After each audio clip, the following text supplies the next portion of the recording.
Stablecoins are now becoming so big to the point where mainstream media cannot help themselves to put a spotlight on stablecoins. We have here from CNBC how stablecoins could change the way Americans shop in stores. This is from, growing companies like Prevail Coffee that's joining a growing list of small, medium US businesses turning to stablecoins to cut costs and provide innovation in local capital market share.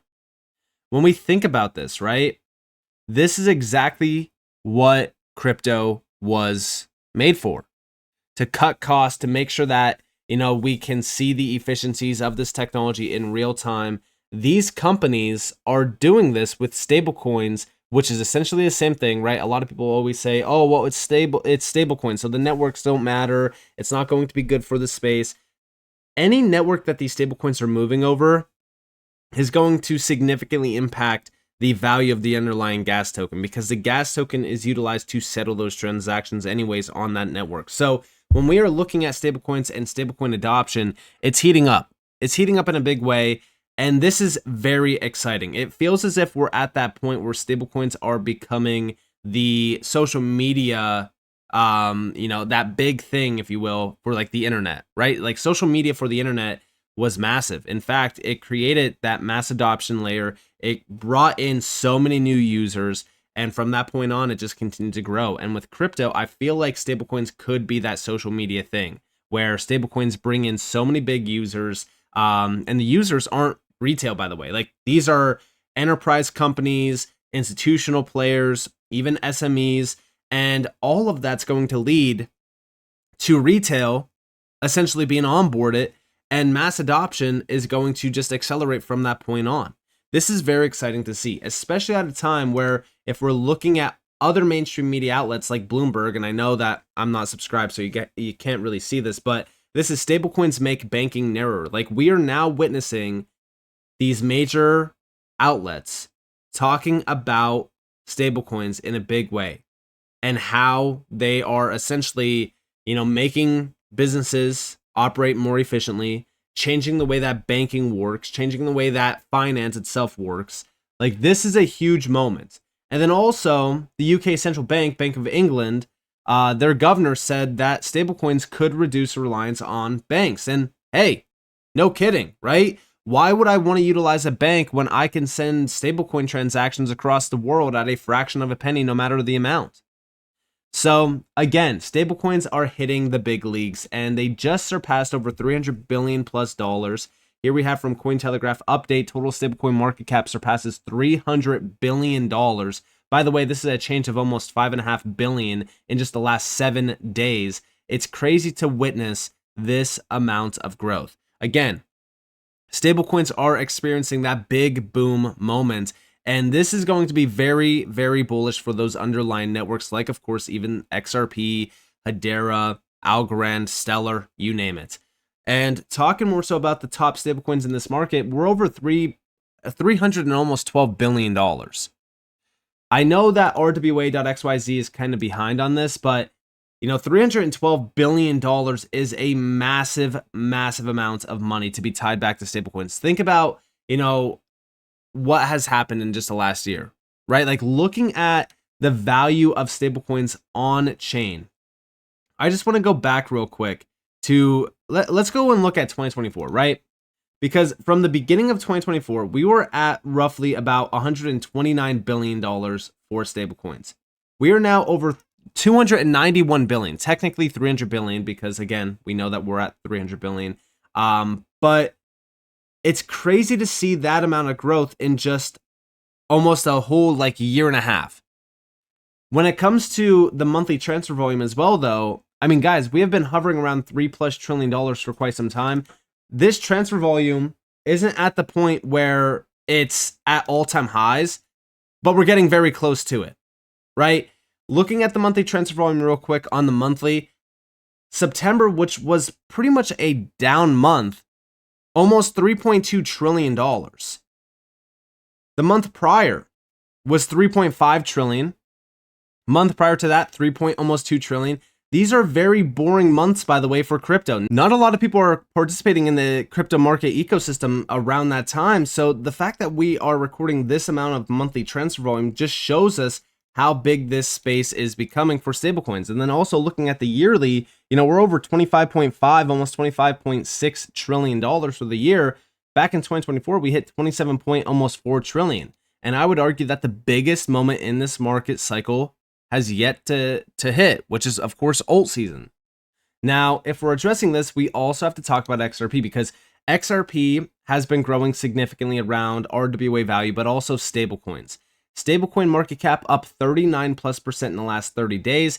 This is incredible to see. Just taking a quick look at the stablecoin market caps, we could see what's been growing a lot on XRP, which right now the main thing is, of course, RLUSD. We just surpassed over $90 million tied back to RLUSD. I know that the majority of the supply of RLUSD is still on Ethereum. It makes a lot of sense. I've talked about it on multiple occasions on why that is the case.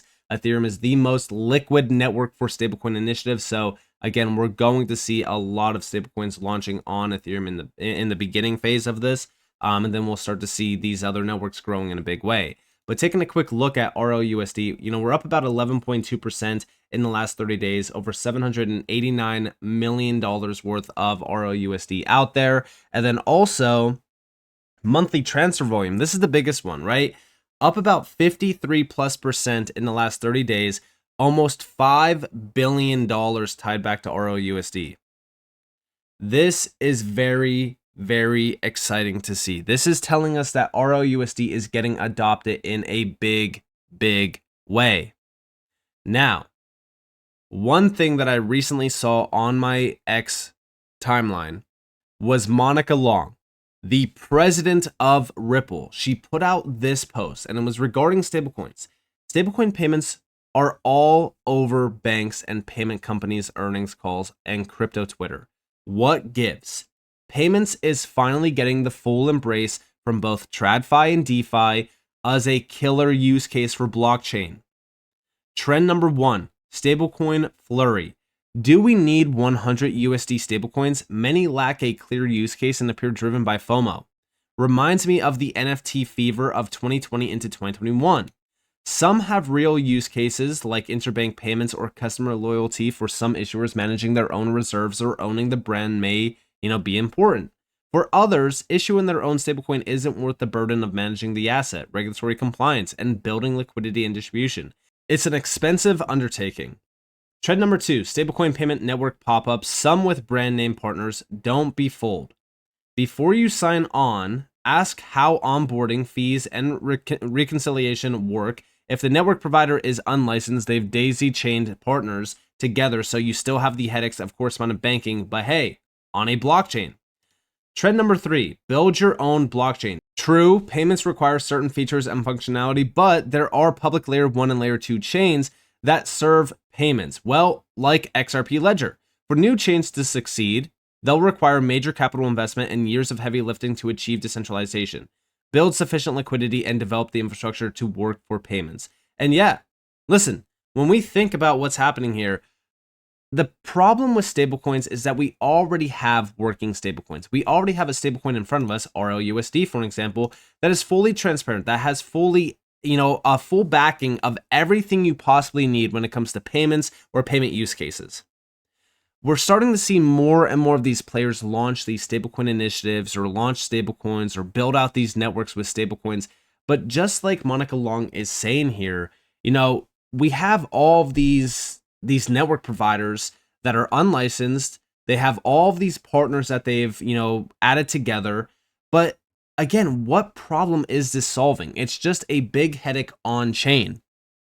This is why we focus on what Ripple is doing with RLUSD. When it comes to RLUSD, we're already witnessing significant adoption. This was one of many announcements this year, right? This just got re-announced by Ripple on October 1st. This was saving and sending money across Africa shouldn't be expensive or slow. Our USD-backed stablecoin RLUSD is changing that. Through partnerships with ChipperCash app, Valor.com, and Yellowcard app, we are reducing costs, boosting speed, and delivering reliable access to individuals and businesses across the continent. Learn how stablecoins are transforming financial services across Africa. Now, when we look into this, we have RLUSD in Africa, a new chapter for stablecoins and financial inclusion. And listen, this is a new chapter for stablecoins, but also even financial inclusion. But it's also a new chapter for finance as a whole. Looking at the first major thing here, they're putting a spotlight on one of the biggest issues that plagues cross-border payments, which is an overseas worker loses nearly 10% of every remittance to fees before it reaches their family. A shopkeeper saves in local currency only to see inflation erase months of earnings overnight. High costs, slow speeds, and limited access define the current financial system, making it difficult for individuals and businesses to save, send payments, or plan securely for the future. For the 41% of Africans without a bank account, the challenges are even greater. Cash is often the only option, forcing long trips to transfer agents, the burden of carrying physical notes, and exposure to theft or loss. Yet Africa is also a frontier for financial innovation and inclusion. From mobile money adoption to crypto-powered payment rails, the region has long shown how technology can leapfrog traditional barriers and deliver tangible benefits. This is the promise of the stablecoin, a stable, secure alternative to the volatility of local currencies and the friction of traditional finance. Now, a new chapter is beginning. Ripple's USD-backed stablecoin RLUSD is officially arriving in Africa. And the best part about this, right, is that RLUSD is not just in Africa. It's in the US. It's going to be announced in Japan in 2026.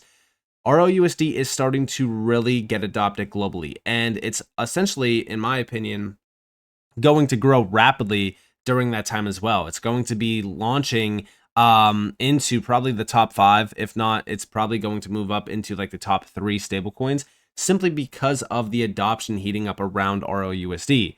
We could see the speed, the affordability, the accessibility being highlighted here around RLUSD in some of these specific areas, but also we look at the other use cases here.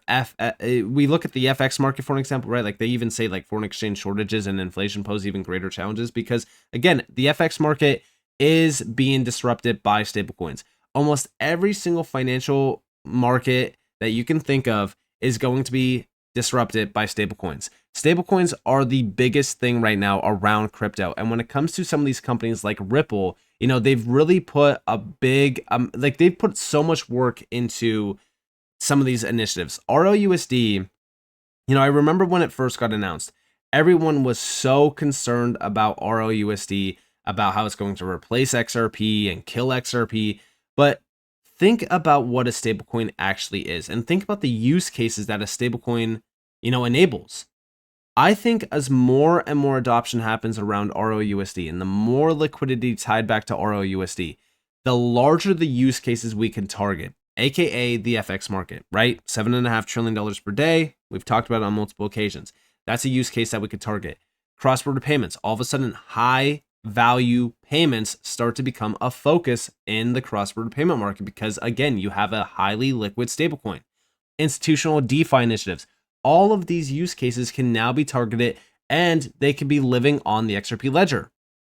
And we're already witnessing some big amounts of, you know, I would say moves happening around RLUSD. I mean, even if we go over here to Jack McDonald's recent post, again, this is CEO of Senator Custody, SVP of Stablecoins at Ripple. The August RLUSD monthly independent attestation is now live. By the way, this is the first report issued by Deloitte & Touche LLP. As RLUSD heads towards $800 million market cap, we are committed to holding RLUSD to the highest bar in regulatory compliance and transparency. Some highlights from another big month. RLUSD is officially listed on Bybit Spots from Bybit. RLUSD is now a key stablecoin off-ramp for BlackRock and VanEck tokenized fund. Also, DBS Bank and Franklin Templeton and Ripple have partnered to enable the first ever repo trade for a tokenized money market fund with RLUSD. And of course, we just talked about how RLUSD is available in Africa. And again, this is just 1 month. Like, think about how big RLUSD is going to be if we constantly see months like this. And again, knowing Ripple and knowing how big this space is now becoming in the institutional side of things, but also even the enterprise side of things, it kind of feels as if RLUSD is going to continue to accelerate more and more in terms of growth, adoption, and even use. This is something that every XRP holder should be paying attention to because although, yes, most of the supply of RLUSD is on Ethereum, that's happening now, right?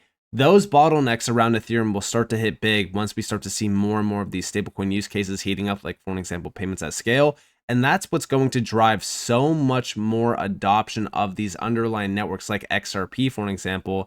And also, the XRP ledger already has the EVM sidechain tied to it. So RLUSD could easily move from Ethereum over to the XRP ledger. Now, obviously, it's not going to be every single dollar that's on Ethereum moving over to the XRP ledger, but we will see a big significant shift around this space where Ethereum is no longer the #1 network for stablecoin initiatives. And I do think that that will happen at some point in time because, again, we already know how inefficient Ethereum is. But, you know, if we are constantly going to see stablecoins spotlighted by mainstream media, and if we're going to constantly see more and more adoption around stablecoins, it does make you think, like, what's going to happen to some of these underlying networks? And it's going to lead to so much more adoption around these networks. It's going to lead to a lot more value growth around these networks. And that's going to severely impact the underlying gas token in a positive way, leading to increased valuations, increased use, and that's going to be very good, especially for those that are holding XRP. So with that being said, I hope that you guys enjoyed this video. If you guys did, definitely like, subscribe, turn notifications on because I'm on free content. You guys are more than welcome to follow me on Twitter and join the free Discord in the description below. And with that being said, guys, it's been Nick. Thanks for watching. Peace out.